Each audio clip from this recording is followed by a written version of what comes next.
नमस्कार, आपका स्वागत है फटाफट खबरों में। मैं हूं आपके साथ भावना रनौट। आज हम लेकर आए हैं हरियाणा के हर छोटे बड़े शहर की सबसे तेज और ताजा खबरें। तो चैनल को सब्सक्राइब कीजिए और वीडियो को कहां से देख रहे हैं कमेंट बॉक्स में बताएं।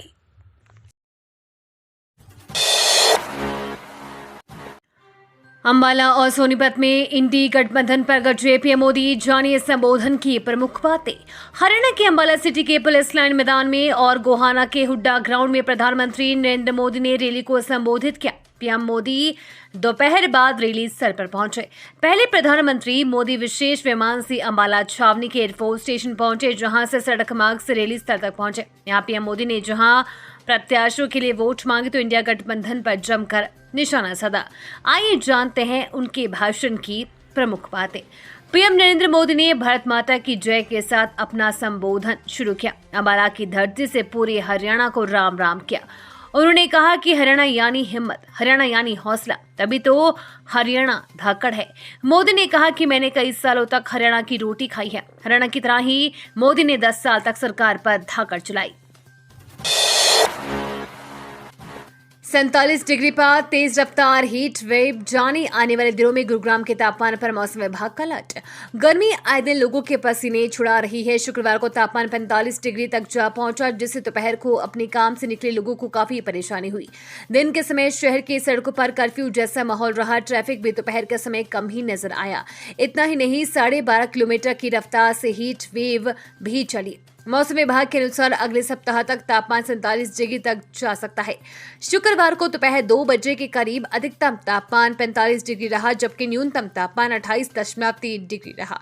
अधिकतम और न्यूनतम एक दिन पहले की तुलना में बढ़ गए। गुरुवार को अधिकतम 43 डिग्री था, जबकि न्यूनतम 27 डिग्री था। दिन भर भले ही तेज गर्मी रही हो, लेकिन आसमान पूरी तरह से साफ रहा। गर्मी के चलते लोग अपने सिर पर कपड़ा डाले दिखे। वहीं युवतियां भी छाता और दुपट्टे से ढके हुए नजर आई। कृषि एवं मौसम विज्ञान केंद्र शिकोहपुर के मौसम वैज्ञानिक मंजीत कुमार ने बताया कि अगले सप्ताह तापमान में बढ़ोतरी होने की उम्मीद है। हीट वेव अभी जारी रहेगी।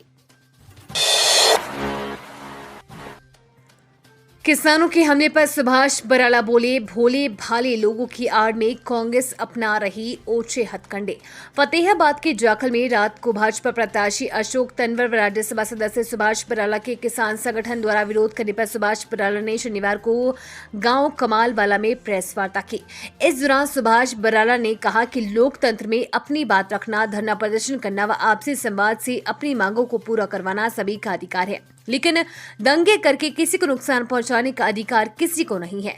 किसान भोले भाले हैं, उनकी आड़ लेकर लोग षड्यंत्र रचने का काम करते हैं। ऐसी ताकतें पहले भी एक्सपोज हुई हैं, भविष्य में भी होगी। ऐसा वातावरण कांग्रेस पार्टी के कुछ लोग बना रहे हैं। प्रशासन व चुनाव आयोग के इस मामले में संज्ञान लेना चाहिए। सरकारी स्कूलों में अपडेट हो सकेंगे छात्रों के आधार कार्ड, नहीं काटने होंगे सीएचसी के चक्कर। विद्यार्थियों को सरकारी योजनाओं का लाभ मिलने में किसी प्रकार की परेशानी न उठानी पड़े, इसके लिए जिले के सभी सरकारी स्कूलों में विद्यार्थियों के आधार कार्ड अपडेट करवाने की प्रक्रिया शुरू की गई है। विद्यार्थियों व स्वजन को किसी सीएचसी के चक्कर नहीं काटने पड़ेंगे। जिला शिक्षा विभाग की ओर से सभी स्कूलों के मुखिया को पत्र जारी कर दिया गया है। 16 से 28 मई तक निर्धारित क्षेत्र के स्कूलों के अनुसार स्केड्यूल भी जारी कर दिया गया है। स्कूल मुखिया को इसकी जिम्मेदारी दी गई है। हरियाणा के स्कूलों में गर्मी की छुट्टी का ऐलान, 1 माह बाद दोबारा इस दिन फिर लगेगी क्लास। स्कूली बच्चों के लिए खुशखबरी है। हरियाणा शिक्षा निदेशालय ने प्रदेश के सभी स्कूलों में ग्रीष्मकालीन अवकाश घोषित कर दिया है। शिक्षा निदेशालय द्वारा जारी आदेश में स्पष्ट लिखा गया है कि हरियाणा के सभी सरकारी व निजी स्कूलों में 1 जून से 30 तक ग्रीष्मकालीन अवकाश रहेगा। इस दौरान प्रदेश के सभी स्कूल बंद रहेंगे। इसके बाद अगले सत्र के साथ 1 जुलाई दिन सोमवार को स्कूल दोबारा खुलेंगे। यह आदेश प्रदेश के सभी स्कूलों पर लागू होगा। शिक्षा निदेशालय द्वारा जारी आदेश के प्रति हरियाणा के सभी शिक्षा विभागों के साथ ही सभी जिला शिक्षा अधिकारियों को भेजा गया है। सैलजा और अन्य नेताओं ने मेरा अच्छा नहीं सोचा। इंटरव्यू में कई अहम सवालों पर बोले अशोक तंवर। संसदीय सीट सिरसा पर कांग्रेस और भाजपा की चुनावी टक्कर चल रही है। कांग्रेस से कुमारी सैलजा और भाजपा से अशोक तंवर। अशोक तंवर ने अपनी राजनीति पारी की शुरुआत कांग्रेस से की थी और 2009 में सिरसा से सांसद चुने गए। पिछले 3 चुनाव कांग्रेस की टिकट पर लड़े और अब चौथा चुनाव भाजपा की टिकट पर लड़ रही हैं। सिरसा के चुनावी मुद्दों पर बार बार पार्टी बदलने, उद्योगों को चुनाव प्रचार के दौरान विरोध को लेकर दैनिक जागरण के चीफ रिपोर्टर सनमीत सिंह थिंद ने उनका साक्षात्कार किया। आइए बताते हैं कि भाजपा उम्मीदवार से बातचीत के मुख्य अंश क्या थे। बढ़ती गर्मी के साथ बिगड़ा रसोई का बजट। तोरी, टमाटर समेत इन सब्जियों के भाव चढ़े आसमान पर।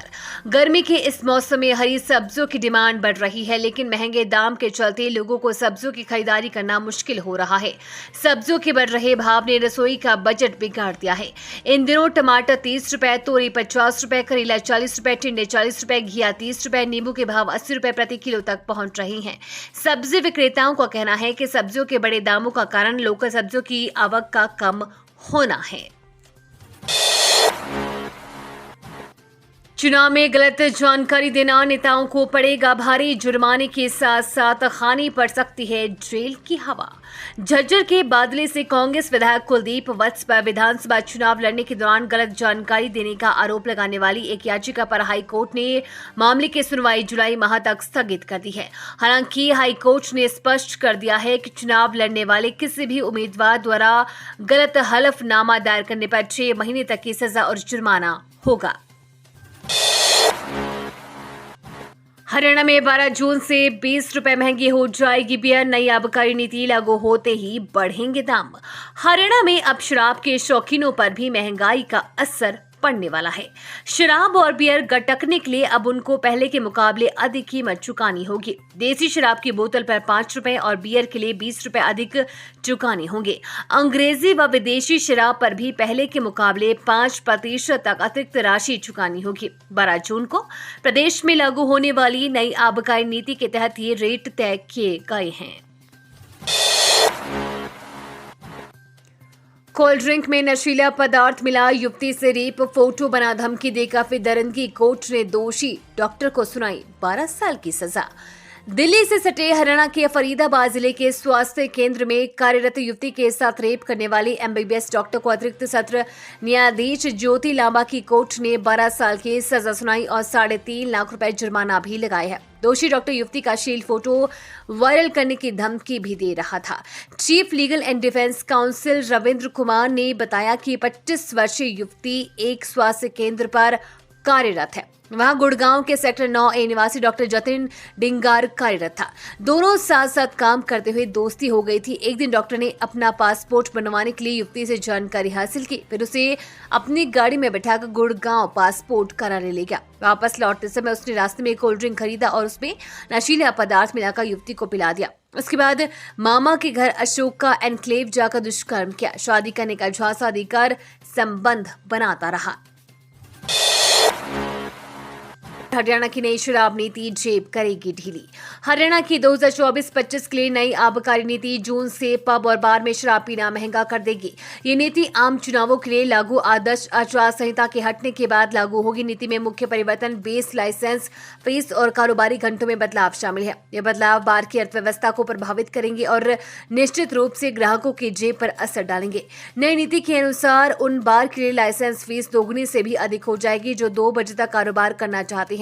बार और रेस्टोरेंट मालिकों ने चेतावनी दी है कि नई नीति शहर की नाइट लाइफ के लिए हानिकारक होगी और मनोरंजन केंद्रों में शाम के समय मूड खराब करेगी, जिन्हें दिल्ली के एरो सिटी से लगातार प्रतिस्पर्धा का सामना करना पड़ रहा है।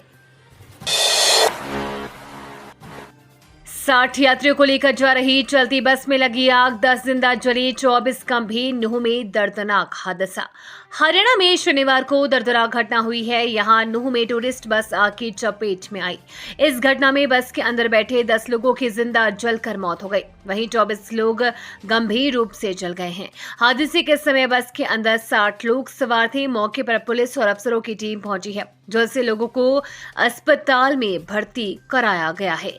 सभी गंभीर समेत यात्रियों को मेडिकल कॉलेज नलहड नूह में भर्ती कराया गया है। मौके पर प्रशासनिक और पुलिस के अधिकारी मौजूद हैं। बताया जा रहा है कि सभी यात्री आपस में रिश्तेदार थे और धार्मिक यात्रा पर निकले थे। वे लुधियाना और होशियारपुर के रहने वाले थे। ये थी आज की फटाफट खबरें। हम मिलेंगे अगले बुलेटिन में, तब तक के लिए धन्यवाद और जय हिंद।